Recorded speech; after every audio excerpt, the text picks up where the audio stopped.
Hello friends, welcome back on apex classes digital platform. हम पढ़ रहे थे क्लास 12th का सेकंड लेसन भारतीय इतिहास के स्वर्णिम पृष्ठ, और आज का हमारा टॉपिक नेक्स्ट हम पढ़ते हैं चोलकालीन प्रशासन, वहाँ की शासन व्यवस्था कैसी थी। शासन व्यवस्था पर क्या है, आपसे अलग से 4 नंबर का या 6 नंबर का क्वेश्चन पुटअप किया जा सकता है, ठीक है ना। तो उसमें आपको पूरी शासन व्यवस्था वैसे मोस्टली 4 नंबर में पूछी या 6 नंबर में पूछी जा सकती है, लेकिन एक चीज और आपको ध्यान रखनी है कि इस बार का यानी 2020 का जो बोर्ड का एग्जाम था उसके में लॉन्ग क्वेश्चन जो था 6 नंबर का, उसमें ये क्वेश्चन पूछा जा चुका है इस बार। तो अगली बार थोड़ी चांसेस कम हो जाती है, लेकिन छोड़ना नहीं आपको। क्यों? क्योंकि इस बार 6 नंबर के क्वेश्चन पूछा गया, तो अगली बार हो सकता है किसी एक टॉपिक को लेकर, ठीक है ना। जैसे केवल केंद्रीय शासन ही पूछ लिया जाए चोल शासन का, या प्रांतीय शासन ही पूछ लिया जाए, तो 4 नंबर के क्वेश्चन में यहाँ से क्वेश्चन पुटअप किया जा सकता है। तो छोड़ना तो आपको बिल्कुल भी नहीं है। लॉन्ग क्वेश्चन के बजाय इसमें से 4 नंबर का क्वेश्चन आपसे अलग से पूछा जा सकता है, ठीक है ना। इस बार 2020 वाले पेपर में चोलकालीन शासन व्यवस्था पूछी गई थी, और अथवा में चोलकालीन कला और साहित्य के बारे में पूछा गया था। तो लॉन्ग क्वेश्चन के हिसाब से थोड़ा सा हम ये कह सकते हैं कि लॉन्ग क्वेश्चन में इसको रिपीट नहीं किया जाएगा, ठीक है ना। तो लॉन्ग क्वेश्चन में कम इंपॉर्टेंट है, लेकिन 4 नंबर के क्वेश्चन में इसमें से बीच में से कोई भी एक टॉपिक उठा के आपसे 4 नंबर का क्वेश्चन पुटअप किया जा सकता है। तो आपको छोड़ना बिल्कुल भी नहीं है, ओके, याद कंप्लीट करना है। चोलकालीन प्रशासन सबसे पहले हम देखते हैं केंद्रीय शासन, सेंट्रल जो था वह किसके अधीन था? राजा के अधीन। शासन का सर्वोच्च कौन था? राजा था। शासन का स्वरूप कैसा था? राजा है तो शासन का स्वरूप कैसा होगा? राजतंत्रात्मक। शासन का स्वरूप कैसा था? राजतंत्रात्मक और वंशानुगत शासन था।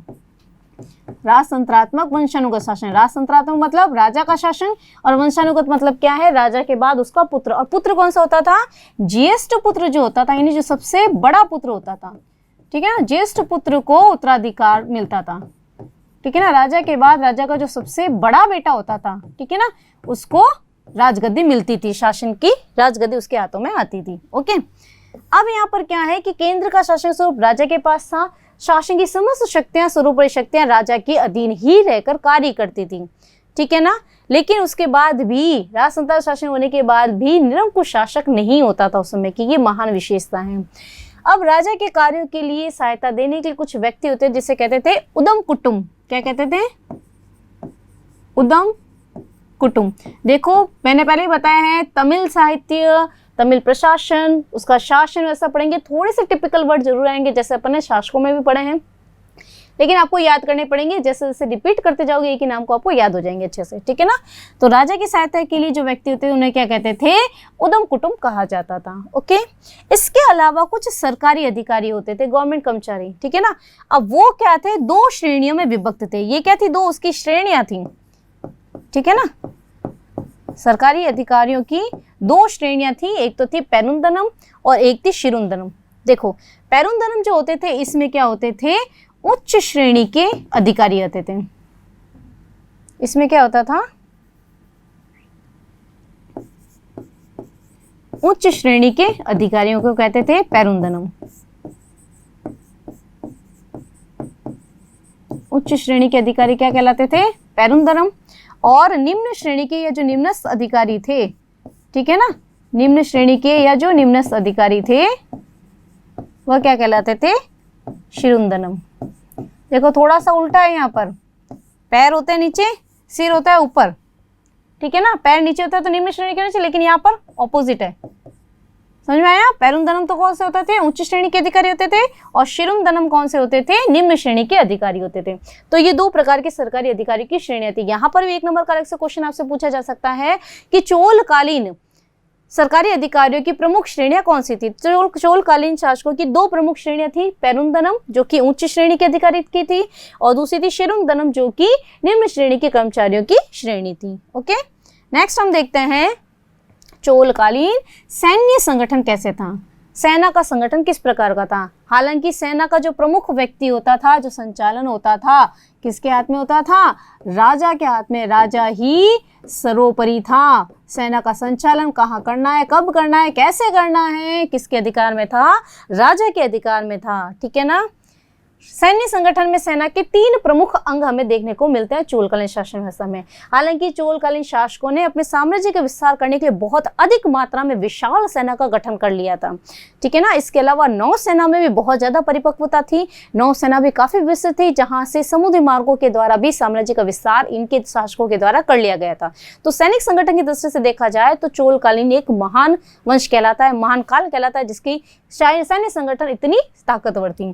तो 3 अंग थे सेना के, पदाति पैदल चलने वाले, गजारोही हाथियों की सेना, और अश्वारोही यानी घोड़ों की जो सेना थी। 3 प्रकार के अंग थे शासन संचालन सैन्य संगठन में। सेना का जो प्रमुख होता था, जो युद्ध क्षेत्र में सैनिकों की टुकड़ी का प्रबंधन करता था, नेतृत्व करता था, वह क्या कहलाता था? नायक कहलाता था। अब सैनिकों की जो टुकड़ी होती थी जहां पर सेना रहती थी, ठीक है ना, सैनिकों की टुकड़ियां जो थी, सैनिकों की टुकड़ी जो थी वह कहाँ रहती थी? छावनियों में रहती थी। कहाँ रहती थी? छावनियों में रहती थी। याद रखना है आपको, छावनियों को क्या कहा जाता था? चोलकाल में कड़गम कहते थे। क्या कहते थे? कड़गम कहा जाता था छावनियों को, ठीक है ना। तो कड़गम के अंदर जो थी सैनिकों की टुकड़ियां रहती थी, और वहां का नेतृत्व करता जो प्रमुख व्यक्ति था वह क्या कहलाता था? नायक कहलाता था। प्रधान सेनापति जो होता था उसे कहते थे महादंड नायक। क्या कहते थे उसको? महादंड नायक कहते थे उसको, ठीक है। इसके अलावा चोलकालीन थल सेना के भी 4 प्रमुख अंग थे। सबसे पहला कौन सा है? विल्लीकल। विल्लीकल जो अंग था ये क्या था? इसमें विशेष धनुर्धारियों का दल था, धनुर्धारियों का समूह था। दूसरा है कुंजर मल्लर। कुंजर मल्लर जो था वह गजारोहियों का दल था, इसमें गजारोही आते थे। और कुड्डी रच्चे वगर, कुड्डी रच्चे वगर जो था यह था अश्वारोहियों का दल था।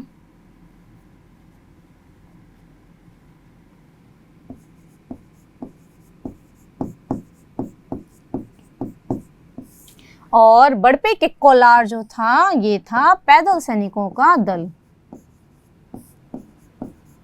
जो कि थल पर चलने वाले सैनिक थे। तो थल पर यानी स्थल पर 4 प्रकार के सैनिक चलते थे। एक तो धनुर्धारी होते थे, उसमें जो धनुष बाण का उपयोग करके युद्ध करते थे, गजारोही जो हाथी पर बैठकर युद्ध करते थे, अश्वारोही जो घोड़े पर बैठकर युद्ध करते थे, और पैदल सैनिक जो युद्ध में पैदल चलकर सेना का मुकाबला अन्य युद्ध का मुकाबला करते थे। तो ये थल सेना के 4 प्रमुख अंग थे। नाम अच्छे से याद रखने आपको, विल्लीगल, कुंजर मल्लर, कुडिरच्चेवगर, बड़पे केकोलर, ठीक है ना। नाम अच्छे से रिपीट करते रहोगे तो याद हो जाएगा आपको। बस आपको एक ही वर्ड को 4 से 5 बार रिपीट करते जाना है, ओके।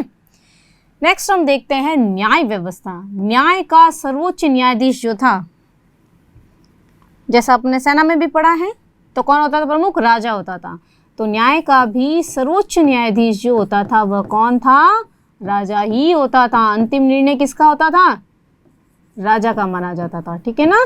तो सर्वोच्च न्यायाधीश कौन था? राजा स्वयं होता था, ठीक है ना। न्याय व्यवस्था में ये ध्यान रखना है कि राजा जो था वह सर्वोच्च न्यायाधीश होता था। इसके अलावा न्याय व्यवस्था में हम देखते हैं कि चोलकालीन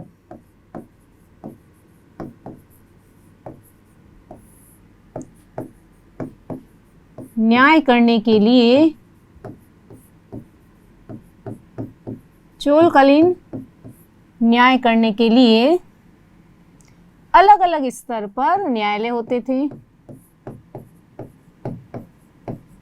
अलग अलग स्तर पर न्यायालय होते थे।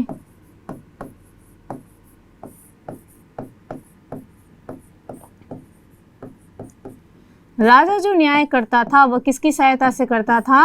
राजा धर्मासन भट्ट। नाम याद रखना है आपको, धर्मासन भट्ट नाम का ब्राह्मण विद्वान होता था, जो शास्त्रों का ज्ञाता होता था। उसकी सहायता से राजा के द्वारा निर्णय लिए जाते थे। तो राजा धर्मासन भट्ट नामक विद्वान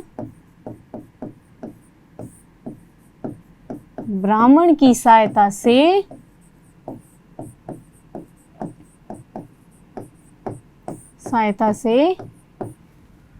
न्याय कार्य करता था।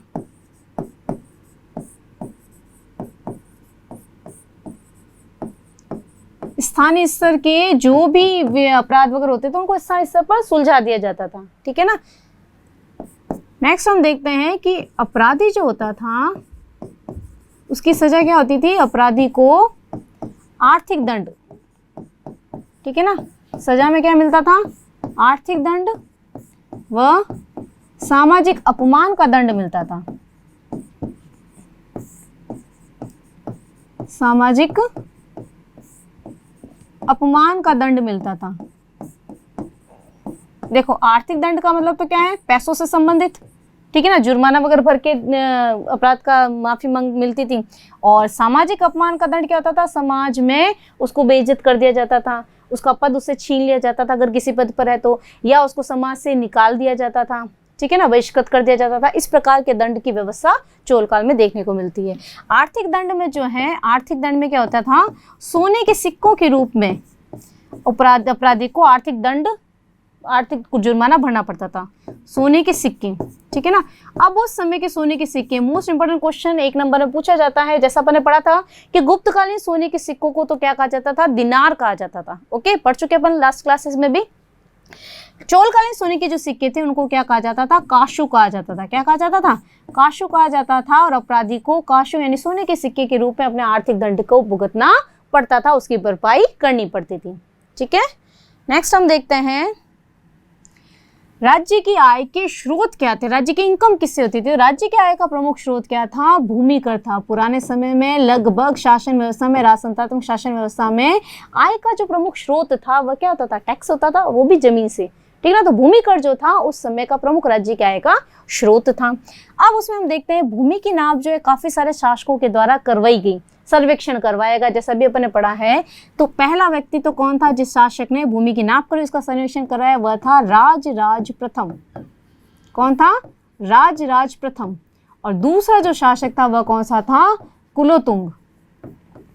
दूसरा शासक कौन था, कुलोतुंग। ये 2 शासक थे जिन्होंने भूमि का सर्वेक्षण कराया ताकि उस आधार पर कर का निर्धारण किया जा सके। एक बार और चीज याद रखनी है आपको कि भूमि कर के लिए जो उपज या भूमि की नाप जो निर्धारित की जाती थी वह क्या होती है, हर समय बदलती रहती थी, निर्धारित होती थी अगले अगले कुछ वर्ष के बाद में, वह फिक्स नहीं होती थी, ठीक है ना। जैसे किसी मान लो किसी समय में अकाल पड़ गया हो, वर्षा कम हुई हो, फसल उत्पादित कम हुई हो, ठीक है ना। ऐसी स्थिति में क्या होता था, भूमि की उपज को जितना उपज होता था उसका 1/3 भाग जो होता था, भूमि की उपज का 1/3 भाग, बहुत कम लगता था यहाँ पर, ठीक है ना। भूमि उपज का 1/3 भाग जो था वह कर के रूप में लगता था, ठीक है ना, कर के रूप में लिया जाता था। 1/3 भाग याद रखना, ठीक है ना। तो भूमि की माप बार बार निर्धारित करवाई जाती थी, बदलती रहती थी और समय समय पर उसमें परिवर्तन करके भूमि के निर्धारण का, उपज का निर्धारण किया जाता था और उस आधार पर ही कर व्यवस्था चलती थी। अब भूमि कर के अलावा भी काफी सारे कर हमें देखने को मिलते हैं। कौन कौन से कर हैं, ये भी थोड़े नाम टिपिकल है लेकिन वही बात है, रिपीट पे रिपीट, ठीक है ना। आयम कर जो था, कहीं कहीं पे आयाम देखने को भी मिलता है। आयम कर जो था वह क्या था, राजस्व कर था। आयम कर क्या था, राजस्व कर था।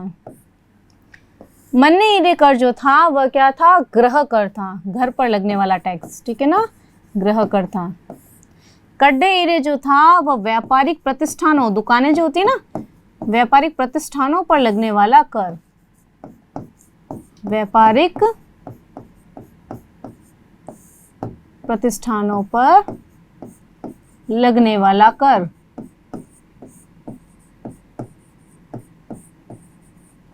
क्या कहलाता था, मन्ने कड्डे हीरे। मग्न में जो था वह था व्यवसाय कर था। कोई भी व्यापार करने से पहले जो टैक्स लगता था, व्यापार करते वक्त वस्तु के आधार पर यह अलग से निर्धारण होता था, तो व्यवसाय कर था मगन में। आजीविकाशु जो था वह आजीविका पर लगने वाला कर, यानी सबकी जो इनकम होती थी उसके आधार पर, ठीक है ना, आजीविका पर लगने वाला कर।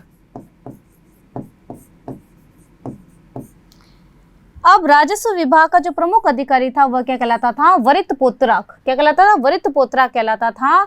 और एक चीज आपको ध्यान रखनी है, ये सारे करों का जो वसूली की जाती थी किसके द्वारा की जाती थी, ग्राम सभा के द्वारा की जाती थी। क्योंकि अभी अपन ने पढ़ा है कि चोल कालीन शासन की प्रमुख विशेषता क्या थी, स्थानीय स्वशासन था। स्थानीय स्तर था, स्थानीय स्वशासन, स्थानीय स्वायत्तता उस काल की प्रमुख विशेषता थी और ग्राम सभा के द्वारा इन सारे करों की वसूली की जाती थी। बहुत अच्छे से ध्यान रखना है इसको। ओके, नेक्स्ट हम देखते हैं प्रांतीय प्रशासन। प्रांतों में कैसी व्यवस्था थी? संपूर्ण राज्यों को अलग अलग प्रांतों में बांटा गया था। राजा के अधीन में राज्य या राष्ट्र रहता था और उनको किससे बांटा गया था? प्रांत में बांटा गया था। प्रांत को क्या कहा जाता था? मंडलम कहा जाता था। प्रांतों को क्या कहा जाता था? मंडलम कहा जाता था। और मंडलम का शासन व्यवस्था चलाने के लिए राज परिवार के किसी सदस्य को ही राजा के द्वारा नियुक्त किया जाता था। ठीक है ना। प्रांत का शासन कौन चलाएगा? राज परिवार का कोई सदस्य, जैसे राजा का पुत्र है या किसी भाई का पुत्र है, यानी राज परिवार का जो सदस्य होता था वही प्रांत का प्रमुख व्यक्ति होता था और वही वहां पर शासन व्यवस्था चलाता था। इस प्रमुख को क्या कहते थे? मंडल मुडाली। क्या कहते थे? मंडल मुडाली कहा जाता था। ठीक है। प्रांतों को यानी मंडलम को किससे बांटा गया था? वलनाडु में, जिसको कोट्टम कहा जाता है। वलनाडु को किससे बांटा गया था? नाडु में, जो वर्तमान जिला का रूप है। ठीक है ना। वर्तमान जो जिला है वो उसको नाडु कहा जाता था। नाडु को किससे बांटा गया था? कुर्रम में। कुर्रम क्या होता था? गांवों का समूह। गांवों का जो समूह होता था वह कहलाता था कुर्रम। कोट्टम हो जाता था जिलों का समूह और प्रांत हो जाते थे मंडलम। कुर्रम क्या, किसमें छोटी इकाई क्या थी? ग्राम, यानी शासन की सबसे छोटी इकाई। ठीक है ना। शासन की सबसे छोटी इकाई, जो छोटी प्रशासनिक इकाई थी वह क्या थी? गांव थी। गांव के समूह से कुर्रम बनते थे। कुर्रम से ऊपर नाडु होते थे। नाडु से ऊपर वलनाडु या कोट्टम होते थे और उसके ऊपर मंडलम होते थे। मंडलमों के ऊपर राजा का राज्य होता था और वही सर्वोपरि होता था। ठीक है ना। बहुत अच्छे से ध्यान रखना है इसको। प्रांतीय प्रशासन के बाद हम आगे बढ़ते हैं स्थानीय प्रशासन, जो कि चोल प्रशासन की महत्वपूर्ण विशेषता है। 1 नंबर के क्वेश्चन में अगर आपसे पूछा जाए कि चोलकालीन प्रशासन की महत्वपूर्ण विशेषता क्या थी, तो चोलकालीन प्रशासन की महत्वपूर्ण विशेषता थी स्थानीय प्रशासन या स्थानीय स्वायत्तता। ठीक है ना। चोलकालीन प्रशासन की महत्वपूर्ण विशेषता।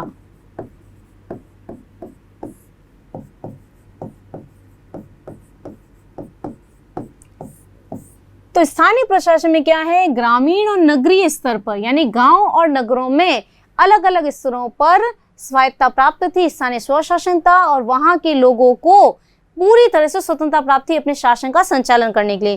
केंद्र के द्वारा या राजा के द्वारा किसी प्रकार का हस्तक्षेप यानी न के बराबर हस्तक्षेप किया जाता था। ये अपने निर्णय करने में, कानून बनाने में पूरी तरह से स्वतंत्र थे। तो ये चोलकालीन शासन व्यवस्था की सबसे महत्वपूर्ण विशेषता है कि वहां पर स्थानीय स्वायत्तता थी, स्थानीय स्वशासन को बहुत ज्यादा महत्व दिया गया था। वहां पर क्या है? ग्राम सभा के द्वारा शासन का संचालन किया जाता था। ठीक है ना। एक प्रकार की एक समिति थी जिसको वारियम कहा जाता था। कौन सी समिति थी? वारियम नाम की समिति के आधार पर ये सारे स्थानीय स्वशासन की व्यवस्था की गई थी और उसमें क्या थी? हमें 3 प्रकार की ग्राम सभा देखने को मिलती है। पहली है उर, दूसरी सभा या महासभा और तीसरी है नगरम। उर जो नाम की जो सभा थी, इसके अंदर क्या होता था? नगर और गांवों के सभी व्यक्ति शामिल होते थे। नगर व ग्राम के सभी व्यक्तियों की सभा, सभी व्यक्ति इसमें शामिल होते थे। ओके, सभी व्यक्तियों की सभा क्या कहलाती थी? उर कहलाती थी। ठीक है ना। सभा या जो महासभा होती थी, इसमें गांव के श्रेष्ठ विद्वान ब्राह्मणों की सभा थी। ठीक है ना। ब्राह्मणों का स्थान काफी ऊंचा था उस समय। गांव के श्रेष्ठ विद्वान ब्राह्मणों की सभा जो होती थी उसे सभा या महासभा के नाम से जाना जाता था। तीसरा जो था ग्राम सभा, वो कौन सी थी? नगरम। यह केवल व्यापारियों का समूह था। ठीक है ना। व्यापारिक समूह, व्यापारियों का जो समूह था, ये एक प्रकार की प्रशासनिक सभा थी। कैसी थी? प्रशासनिक सभा थी। इसमें केवल व्यापारी ही शामिल होते थे। ठीक है ना। व्यापारी लोगों के द्वारा नगरम की सभा आयोजित की जाती थी। तो 3 प्रकार की ये ग्राम सभा है। इससे हमें पता चलता है कि उस समय का स्थानीय शासन कितने अच्छे स्तर पर विभाजित था। तो ये उस समय की शासन व्यवस्था की बहुत ही श्रेष्ठ विशेषता कही जा सकती है, जिसके आधार पर ग्राम सभा के चोलकालीन शासकों ने इतना अपने साम्राज्य का विस्तार कर पाने में सक्षम हुए और शासन संचालन में भी उन्हें किसी प्रकार की कोई दिक्कत नहीं आती थी। तो ये उनकी एक सुसंचालित शासन व्यवस्था ही थी, जिसके कारण उनको अपने साम्राज्य विस्तार में या युद्ध में लगे रहने के बाद भी अन्य प्रांतों के प्रति शासन की किसी प्रकार की चिंता उनको नहीं रहती थी। तो ये उस समय की एक महान उपलब्धि है। ओके, तो आज का हमारा जो टॉपिक था चोलकालीन प्रशासन के प्रमुख शासक, चोल वंश के प्रमुख शासक और उनकी शासन व्यवस्था कंप्लीट हो चुकी है।